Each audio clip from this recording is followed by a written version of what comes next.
The White Ship by H.P. Lovecraft. I am Basil Elton, keeper of the North Point light that my father and grandfather kept before me.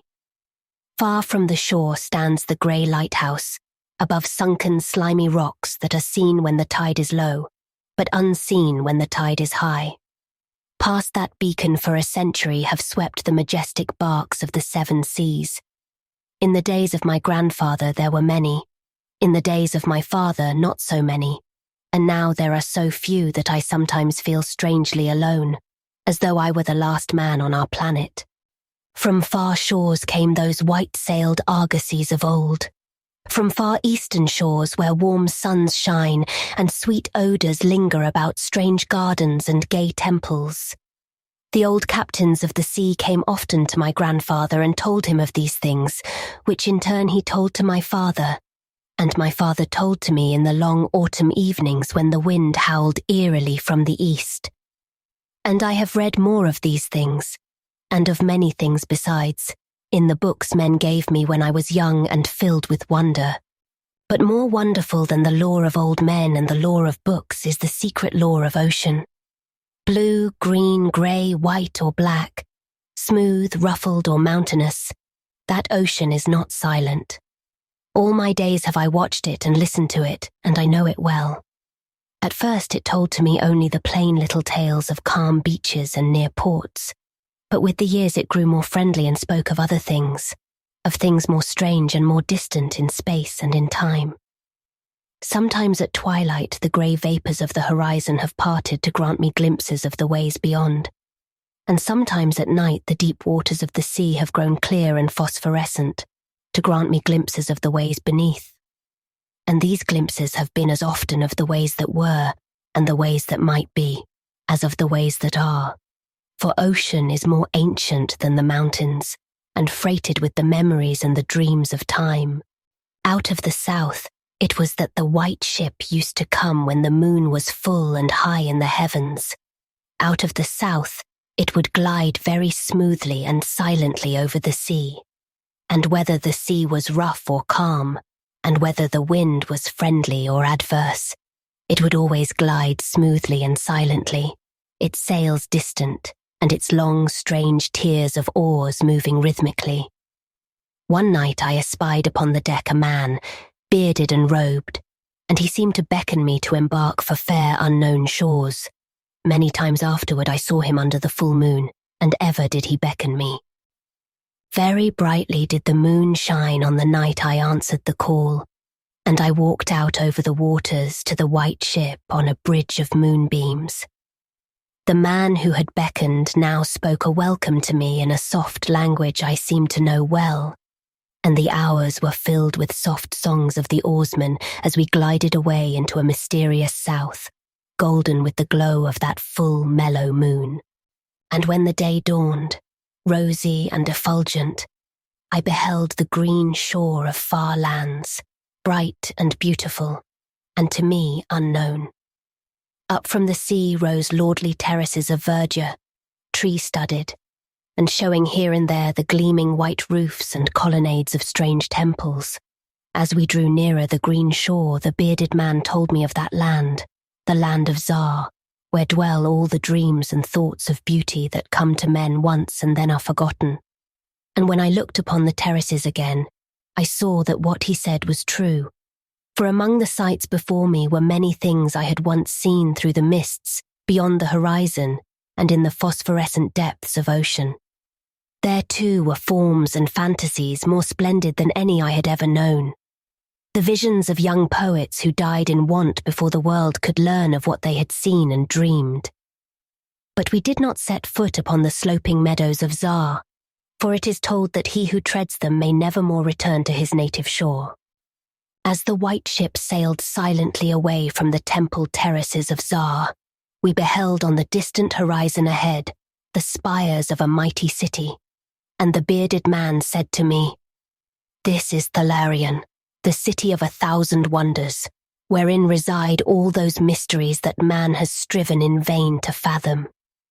And I looked again, at closer range, and saw that the city was greater than any city I had known or dreamed of before.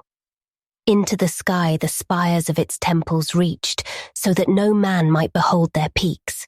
And far back beyond the horizon stretched the grim grey walls, over which one might spy only a few roofs, weird and ominous, yet adorned with rich friezes and alluring sculptures. I yearned mightily to enter this fascinating yet repellent city, and besought the bearded man to land me at the stone pier by the huge carven gate Acariel. But he gently denied my wish, saying, "Into Thalarion, the city of 1,000 wonders, many have passed but none returned. Therein walk only demons and mad things that are no longer men, and the streets are white with the unburied bones of those who have looked upon the Eidolon Lathi that reigns over the city." So the white ship sailed on past the walls of Thalarion, and followed for many days a southward flying bird, whose glossy plumage matched the sky out of which it had appeared. Then came we to a pleasant coast gay with blossoms of every hue, where as far inland as we could see basked lovely groves and radiant arbours beneath a meridian sun. From bowers beyond our view came bursts of song and snatches of lyric harmony, interspersed with faint laughter so delicious that I urged the rowers onward in my eagerness to reach the scene. And the bearded man spoke no word, but watched me as we approached the lily-lined shore. Suddenly, a wind blowing from over the flowery meadows and leafy woods brought a scent at which I trembled. The wind grew stronger, and the air was filled with the lethal, charnel odour of plague-stricken towns and uncovered cemeteries. And as we sailed madly away from that damnable coast, the bearded man spoke at last, saying, "This is Zura, the land of pleasures unattained." So once more the white ship followed the bird of heaven, over warm, blessed seas fanned by caressing, aromatic breezes. Day after day and night after night did we sail, and when the moon was full we would listen to soft songs of the oarsmen, sweet as on that distant night when we sailed away from my far native land. And it was by moonlight that we anchored at last in the harbour of Sonanil, which is guarded by twin headlands of crystal that rise from the sea and meet in a resplendent arch. This is the land of fancy, and we walked to the verdant shore upon a golden bridge of moonbeams. In the land of Sonanil there is neither time nor space, neither suffering nor death, and there I dwelt for many eons. Green are the groves and pastures, bright and fragrant the flowers, blue and musical the streams, clear and cool the fountains, and stately and gorgeous the temples, castles, and cities of Sonanil. Of that land there is no bound, for beyond each vista of beauty rises another more beautiful. Over the countryside and amidst the splendour of cities rove at will the happy folk, of whom all are gifted with unmarred grace and unalloyed happiness. For the eons that I dwelt there, I wandered blissfully through gardens where quaint pagodas peep from pleasing clumps of bushes, and where the white walks are bordered with delicate blossoms. I climbed gentle hills from whose summits I could see entrancing panoramas of loveliness, with steepled towns nestling in verdant valleys, and with the golden domes of gigantic cities glittering on the infinitely distant horizon. And I viewed by moonlight the sparkling sea, the crystal headlands, and the placid harbour wherein lay anchored the white ship. It was against the full moon one night in the immemorial year of Tharp that I saw outlined the beckoning form of the celestial bird, and felt the first stirrings of unrest. Then I spoke with the bearded man, and told him of my new yearnings to depart for remote Cathuria, which no man hath seen, but which all believe to lie beyond the basalt pillars of the west. It is the land of hope, and in it shine the perfect ideals of all that we know elsewhere, or at least so men relate. But the bearded man said to me, "Beware of those perilous seas wherein men say Cathuria lies. In Sonanil there is no pain nor death, but who can tell what lies beyond the basalt pillars of the west?" Natheless, at the next full moon I boarded the white ship, and with the reluctant bearded man left the happy harbour for untravelled seas. And the bird of heaven flew before, and led us toward the basalt pillars of the west. But this time the oarsmen sang no soft songs under the full moon. In my mind, I would often picture the unknown land of Cathuria with its splendid groves and palaces, and would wonder what new delights there awaited me. Cathuria, I would say to myself, is the abode of gods and the land of unnumbered cities of gold. Its forests are of aloe and sandalwood, even as the fragrant groves of Camorin, and among the trees flutter gay birds sweet with song. On the green and flowery mountains of Cathuria stand temples of pink marble, rich with carven and painted glories, and having in their courtyards cool fountains of silver, where purl with ravishing music the scented waters that come from the grotto-born river Narg. And the cities of Cathuria are cinctured with golden walls, and their pavements also are of gold. In the gardens of these cities are strange orchids, and perfumed lakes whose beds are of coral and amber. At night, the streets and the gardens are lit with gay lanthorns fashioned from the three-coloured shell of the tortoise, and here resound the soft notes of the singer and the lutenist, and the houses of the cities of Cathuria are all palaces, each built over a fragrant canal bearing the waters of the sacred Narg.